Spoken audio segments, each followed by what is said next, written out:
Morning, folks.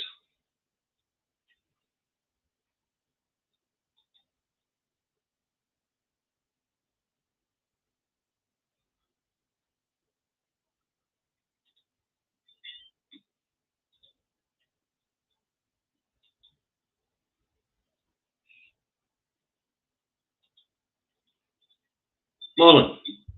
Welcome aboard, folks. Who have we got this morning? Morning, James, Neil, Barbara, Harry, Anne. Morning. Oh, Welcome aboard, folks. Kill that. I'm looking at Facebook comments at the moment. Marlon, Robert, Sandra, Alex, Maz. Good morning, Maz. Long time since seen you, buddy. Nancy, John, Diane. Let's see who's on YouTube. On YouTube, we'll get Kirsty Folds, Eddie, Alistair, Rick, Office Admin. We got some crackers, Jim Stevens, Wee Bird, D-Doc, Ali Watson, Stephen McNeil, hey, Jane Chambers, David McKechnie, Last Braveheart, good morning, Last Braveheart, Lorraine, Stuart, Gerard, and Struthers. Okay, folks, quick look at the numbers. Now we're climbing nicely. So, a wee minute. That's us up there the 100 mark. So let's get this broadcast underway. Andy Truck TV, out the truck, not home, in his office, in the Salisbury, North Lanarkshire, where it is overcast and 15 degrees. Rain expected. That's the weather forecast for Salisbury, North Lanarkshire. You want to know what the weather's like where you are? Look at your rain bloody windy. All right. So let's get this news review underway. This is a news review for the 17th of the 8th, 2022. Wednesday started with two main stories in the rags. In the red tops is the news that Darius Campbell Dinesh was found dead in his home in America. Now, I have to say, I've met Darius a few times, and he was also a Facebook friend. And my thoughts go to his family today. Darius was one of us, and a real nice guy. Okay. Right. The non-red tops go on Tory hustings in Perth. Truss says she'll never let Scotland leave the Union. Worse than that, she says she'll never let the Union split up. And Sunak intends to breach another treaty, this time the 1998 Scotland Act. Mr Sunak tells the right-wing fascists in the crowd he's going to bypass devolution and fund Scottish councils directly from Westminster. If he does that, and Scottish councils accept the funding, then they should be taken over in emergency measures using the powers devolved to the Scottish Parliament in the 1998 Scotland Act. All right, hey, the Looney Rags, the Express, says Truss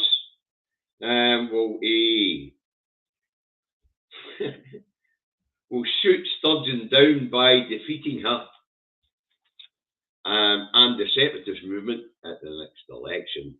Wow. Hey, the deluded one thinks she can convince the Scottish people to vote Tory. Absolutely demented. No, just nice but dim, but absolutely deluded and demented. The Scottish people haven't voted Tory since 1955. What makes nice but dim think she can change their bloody minds? Wow. Right, anyway, the right-wing fascist paper, the Daily Fail, slates the Scottish Government for 11 higher wind turbines to be installed. The new turbines to be 260 metres high, or for the older viewers, 853 feet. Apparently, they will create traffic chaos getting to the wind farms, and they will be unsightly. At 260 metres up, you'll be lucky if you see the bloody turbine on top of the things. You all notice the pole right up. Right, moving on Wednesday. Fallout from the English National Party's hustings in Perth is in the mainstream media. BBC Shire says that we've learned 5 things. So let's go through the Pravda's analysis of the English National Party's husting in Perth, shall we? Right, so Anyway, the first thing the BBC tells us that they learned, apparently we learned, while the English National Party was having a hustings in Perth, was that Truss campaign has built momentum. Davy says, Truss was always going to win. She's the right fucking colour. Sunak's no. The white supremacists down there in the English National Party don't want a brown leader. Simple as that. Right, 2. The winner will not, apparently the winner of this race to number 10 will not ignore Sturgeon. But that was a lie just to please the audience. The winner will try and ignore Sturgeon. We're at a crossroads. I've said this before, we're at our Gandhi moment, folks. They know they're leaving. They know there's no way that they can stay. Their bags are packed. They're just standing at the table making fucking demands on the way out the door. That's all that's happening here. We're at the Gandhi moment. We just need to keep the heat, keep no civil unrest. Don't give them any excuse to call us nasty separatists and nasty nationalists like we did in Northern Ireland, and we're out of the line. They already know the game's a bogey. All this rhetoric and pish that we're getting to that lot down the road, that's exactly what it is. And we get to Miss Sturgeon yesterday, you'll understand what I'm going to say here. So, anyway, now, the press yesterday was full of nasty separatists throwing eggs, abusing reporters and spitting on grannies. So let's break that down. Abusing James Cook, the BBC political reporter, was not on. When it comes to the BBC, what Davy does, play the ball, know the man. Slate the institution, know the man. You should have slated the institution to the man, but that's not what they done. They went at the man. That's not on. Right, as to throwing eggs, that's violent protest, folks. That's launching missiles. It goes from eggs to bricks to Molotov cocktails. We don't need any of that pish. We're at our Gandhi moment. I mean this sincerely. They know they're leaving. They're just stamping their feet and acting like fucking children. That's all. And they're also trying to work out how it is they're going to tell the English people they're fucking broke. Okay, no more violent protest. Peaceful. Civil disobedience. Don't pay your TV licence. Ditch your direct debit. That sort of campaign. As Gandhi said, there's too many years for them to control. That was true when it was 300 million Indians. It's still true when there's only 5.4 million Scotsmen and women. The difference is there's only 86,000 full-time soldiers and maybe 100,000 reservists. And they're not coming up this road to shoot Auntie Mabel, Auntie Margaret, Granny, whatever. Because the social contract's too strong. We have to stand with dignity and with a higher ground, looking down our nose at them and saying, aye, right, pal, you're leaving. Simple as that. And as to the spitting on grannies thing, turns out it wasn't true at all. Apparently, as they were passing the barriers, the protesters were shouting that hard that they were projecting saliva from their mouths. They weren't deliberately spitting on granny. The other thing that spitting on granny part of the story tells you is the average age of the Tory voter. Old. Very, very old. Scotland hasn't voted Tory since 1955. There are sums yourself. That's why it was granny. All right, but as I say, we're at the Gandhi moment. Hold. Behave. Peaceful, civil disobedience. They know they're fucking leaving. Right, number 3. What's number 3 tell us? What does the Pravda tell us? The third thing we learnt from the English National Party's hustings in Perth last night. Well, apparently number 3 is the Pravda says number 3. The Pravda says that Jockland learned the Constitution's still key. No, it's no actually, because Jock's not as stupid as the Pravda wants him to think he is. Jock's already seen the submission to the Supreme Court or Scotland's right to hold Indy Ref 2. And it doesn't say the Constitution, because they down south have realised by listening to people like me that their Constitution has no bearing in Scots law. The Constitution that they talk about is an English Constitution, and it's based on English common law for the Magna Carta and gentlemen's agreements. It has no fucking bearing whatsoever in Scots law. So the Constitutions know what they're on about anymore. What the actual submission to the Supreme Court says is that the actual union between Scotland and England and the treaty pertaining to is reserved to England / Westminster. As David says, that makes it easier. Majority of MPs down that road at the next election, game's a fucking bogey. But what they're trying to claim is that only England can dissolve the fucking treaty. Or only Westminster can dissolve the treaty. That's not true. There's two partners in that treaty. And MPs and parliaments have got very little to fucking do with it. The treaties represent a union between the peoples and the nations, not the fucking politicians. Right, number 4. Apparently, according to the Pravda, the BBC, division runs deep. Davey's going to tell you some facts here. Division doesn't run deep at all. They tried to claim the last campaign was a nasty campaign. No, it wasn't. There was only a few people got hurt, and generally it was bloody unionists. Oh, and one unionist got hit with an egg. We want to avoid that stuff. But the last referendum was one of the most joyful debates I've ever been involved in. It was civil. It was polite at times.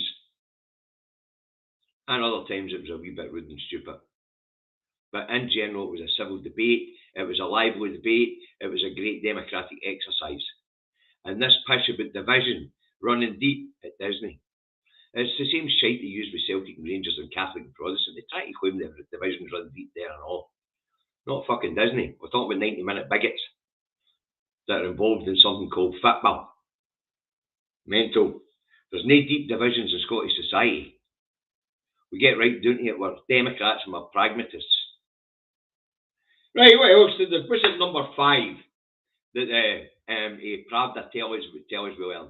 At number 5, the Pravda tells us a devolution row is coming. And Davey says, no, it's fucking no. Devolution is over. The internal market bill ended devolution. Brexit ended devolution. Sunak's intent to bypass the Scottish Parliament and break the 1998 Scotland Act, rather than try and fucking amend it. Devolution never worked in the first fucking place. It did improve the lives of Scots, improved our public services well beyond everything down that road, but that's no really working. That's working within parameters that were set for us. We voted for a parliament in Edinburgh, and they bastards in London decided what that parliament could and couldn't do. The Scottish people had no fucking say. An English Labour Party decided what Edinburgh could and couldn't do. No, the Scottish fucking people. There's no row coming about devolution. People have to understand that devolution is over. We live in a fucking colony. It's either independence or subservience. And our nation being subsumed into the greater UK under the internal market bill, believe it or not, folks. Only England's is allowed to place England on their export goods as place of origin. Scotland, Wales and Northern Ireland have got to put Great Britain on it. Our names are being wiped from the world stage. Devolution's done. And if we don't gain our independence, this isn't a fight for devolution. This is a fight for our very fucking existence as a nation. Great British whiskey will be the big export. Great British salmon will be the big export. Great British shortbread will be the big export. You know, the sort of thing. Haggis is being branded as British. Anyway. Right, so that's the 5 things that Pravda tell us we learnt yesterday. And Pravda's fucking rang off 5. Right. Moving on, Wednesday, and after the hustings in Perth, the First Minister is in demand. The Pravda are in full on our imperial masters say, no, you can't, and get it up you. The First Minister's out there to be told, we are the state, and we say no. The First Minister challenges them on that. The First Minister tells the Pravda, you're the state, but we're the people. Bring it on, cowards. The First Minister tells the Pravda in no uncertain fucking terms, this is democracy, and democracy will out. They're entitled to make their arguments for the union. Come up this road and make your arguments for the union. Come and tell the people of Scotland what the benefits of this fucking union are. And she tells the Pravda, they haven't come up here to make that argument. They're denying democracy because they don't have that argument. The First Minister goads them. While the Pravda is there trying to tell her, we're the state and we say no. She was quite calm, quite collected, and says, we're the fucking people and we say aye. So bring it on. Bring your story up. Tell us what it is we gain for being in this fucking union. I watched it actually. It's on my timeline. It's a fucking work of art. Go and watch it yourselves. Absolutely brilliant. So the First Minister is dragged out to be dealt with a Pravda. We're the state, and the state says no, and she says we're the fucking people, and we're going to do it anyway. You bring your argument to the table. Brilliant. Right, moving on. Wednesday, Mick Lynch is in Glasgow giving a speech to trade union members and the odd Labour prop. All right, he reminds the trade unionists what they are for, and that they are constituted democratic organisations. He tells members that IndyRef 2 must happen and democracy must be served. This is a sensible Englishman. An Englishman that believes in democracy. Because he's the head of a democratic outfit called the Trade Union. The RMT. All right. So he's up in Glasgow telling Labour affiliates and trade unionists, IndyRef 2 must happen. Democracy must be seen to done. He also reminds them what it is the trade unions are there for. He also tells them why the Labour movement's fucking failing in the United Kingdom. Right. Now, he also tells them that the employers are trying to lower conditions and strip away final salary pension rights. Mick vows to fight to protect conditions, jobs, as well as negotiate for fair pay. And Mike reminded members what the trade unions have achieved and told them how the Tories intend to strip away workers' rights. All right. So what have the trade unions done on our behalf for the last 100 years, folks? Right. So the 5-day week, 28 days holiday pay, sick pay, maternity pay, the Factories Act, the Working Time Directive, safe working practices, bringing about the creation of the Health and Safety Executive and the Health and Safety at Work Act. All right. We didn't take people getting compensation for injury or death at work. A leave to cover death and grief. I could go on. No children working in factories anymore. Children in school where they should fucking be. The trade union movement was once a great thing. They stepped out of line a wee bit in the 70s and got a wee bit over the top in their own power. But I think they've learnt the lesson. But that's why Thatcher shackled them. And that, at the end of the Tories' reign, we shackled Thatcher and the dull man of politics. I think his name's a minute. The one that had the affair with Edwina Curry. John Major. The bland man of politics. And when they left office, that's when the demise of Labour started, when New Labour came about. Because the Labour movement didn't reverse the shackles that were put on the trade union movement by Thatcher. In fact, Blair and his Red Tories went about tightening the chains. And now we've got the Tories trying to strip away the right to collective bargaining and the right to strike. That's what the deregulation of the labour market David's been talking about. Davy's been talking about. It's all about. You know, I mean, one of the big steps we've seen was P&O, and then we see the fucking a business minister actually legalise what P&O did. Sack their own workers and replace them with cheaper agency workers. Well, now, when an organisation goes on strike, then they can just bring in agency workers and take other jobs. The labour market is being deregulated in front of our fucking eyes.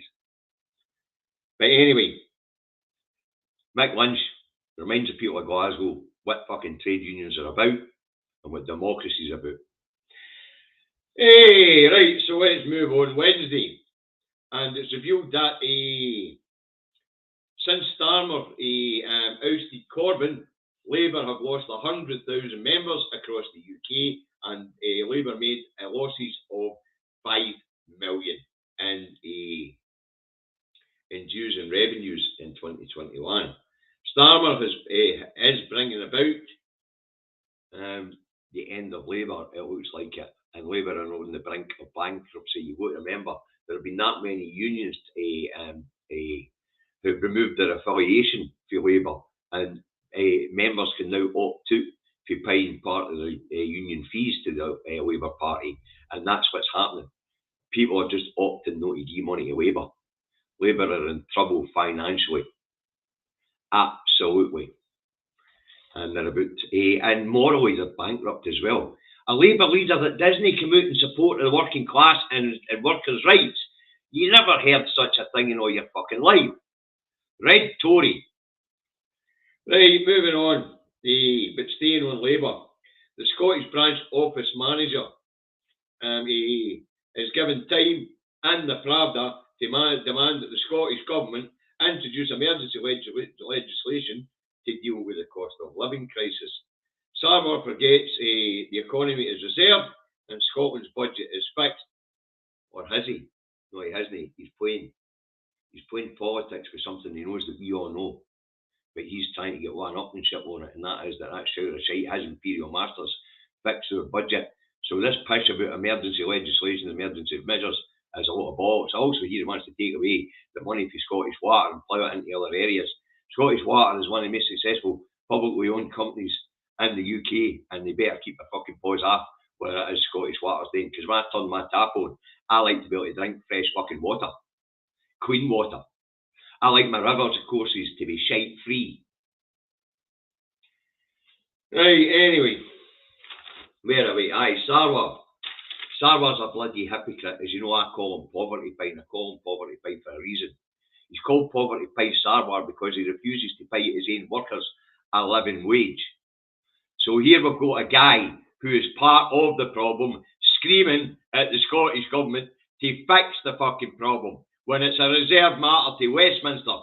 The Pravda know it, Sarwar knows it, and we all know it. So why is the Pravda getting this fucking idiot time to talk shite?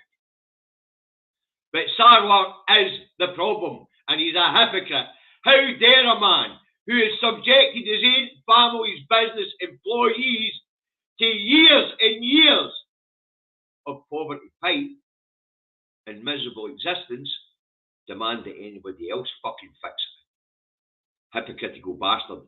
If he gives his own family employees a rise to the living wage and then boosts them maybe a couple of quid above it, then maybe we'll fucking listen to the idiot. But only fucking maybe.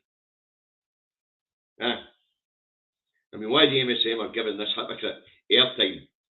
It blows me away. And why they're they pulling him out and pulling him up for the fact that his own family's employees live in fucking abject poverty because he pays poverty pay? I have no fucking idea. Right, moving on. And what else happened yesterday? Oh, aye. One of Ofgem's directors quit over the energy price cap. Christine Furnish quit, saying she could not be part of adding hundreds of pounds to people's energy bills.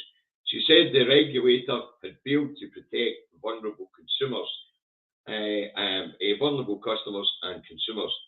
Now, I wonder if her decision to quit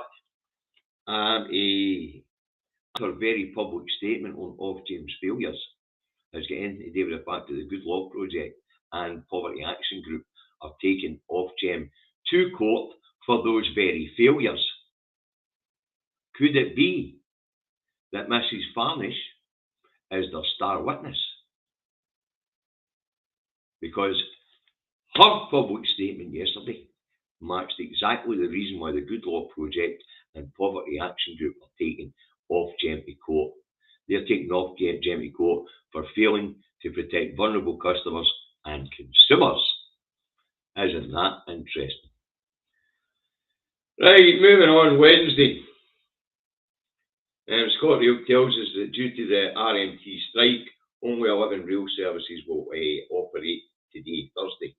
All 11 services will be in the Central Belt and mostly covering Glasgow and Edinburgh, Scotland's two biggest cities and two biggest economies. Right, also Wednesday, and here in North Lanarkshire, on the day the schools are going back, North Lanarkshire Council's transport provider, SPT, Strathclyde Passenger Transport, failed to provide drivers for 40 routes. So, queues of school kids waiting on the buses, and no buses show up. Anyway, SPT have apologised and says they will go into emergency measures to ensure that these routes are covered. That means hiring drivers for other companies or hiring coaches for other companies. Are very good for the local economy because it's going to fucking smack the council taxpayer real hard. Because when you get into emergency measures, that's when you start pulling out extra money for what you need. Spanners. Labour have only been in charge of the North Lanarkshire Council for a week already. The shit's hitting the fan. Brilliant. Right, moving on. Wednesday. And inflation rates at 10.1%, breaking into double digits in July. And this leads to fears of another 0.25 to 0.50% hike in interest rates when the Bank of England Monetary Committee meets next night. And it also has the loony Philip Hammond, MP, ex-Tory Cabinet Minister, blame it on wage inflation and say that we need to hammer down on wage rises. We all know that the inflation is being driven by profiteering by the energy giants and the energy providers, and of course, Brexit, because we'll get increased import charges, we'll get increased fuel costs for transport. It's going right across everything, but it's not being driven by fucking wage rises. So Philip Hammond, he knows that, but he's pointing at the crowd. So, nurse, Hammond's off his fucking meds again. Okay.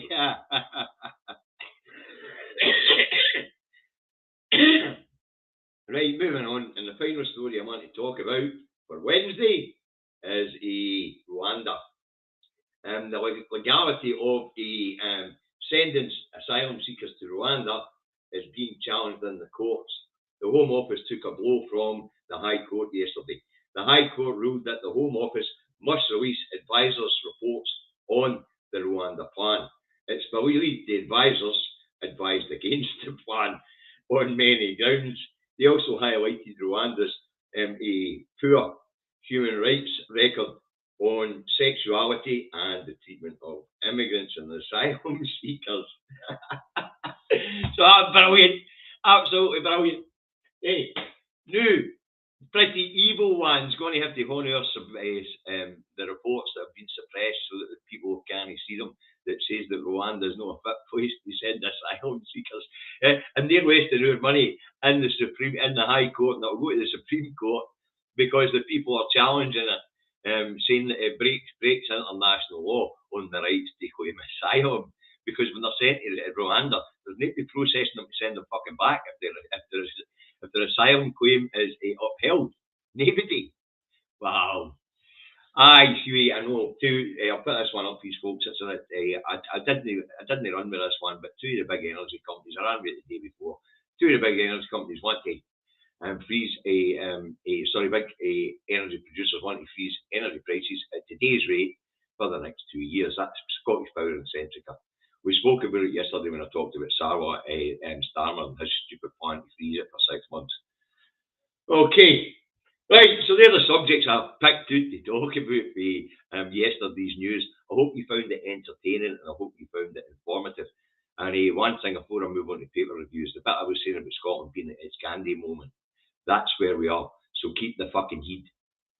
They're going to try and provoke trouble. So when you're in Inverness this weekend, if anybody's provoking trouble, Stand back, point, isolate, get the cops to lift them. That way we find out whether there's a agent provocateurs or whether they're fucking bomb pots within their own movement. Alright? Keep the heat. This is the Gandhi moment. Right, let's move on and see what the papers have to say. Okay.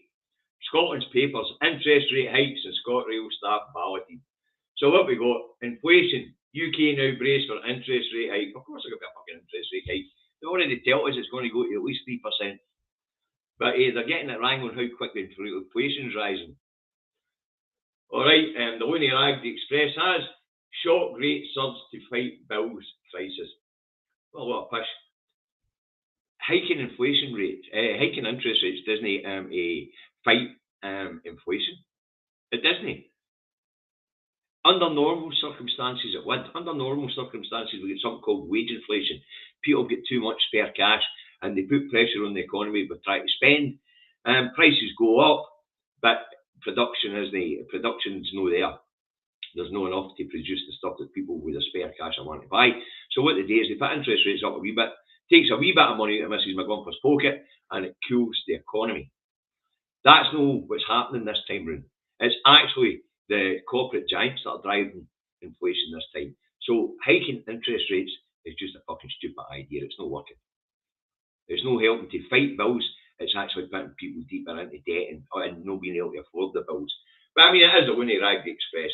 The Herald has business warns cost of living crisis to be worse than COVID. We fucking know! 2016, the Office for Budget Responsibility told us that Brexit would come down on the economy twice as hard as COVID. We're going to take a 4% hit to GDP, minimum. Throw in the 2% hit we had with COVID, and here you get a 6% hit to GDP. That's a fucking lot of GDP loss. But business warned cost of living crisis to be worse than COVID. The OBR forecast this in 2016. Mental. Oh, pish. Being gaslighted, folks. The Metro has poorest to bear brunt of cost crisis. The poorest always bear the brunt. The fucking 10% who are the richest here in the UK, they don't pay fucking taxes. They keep their money offshore.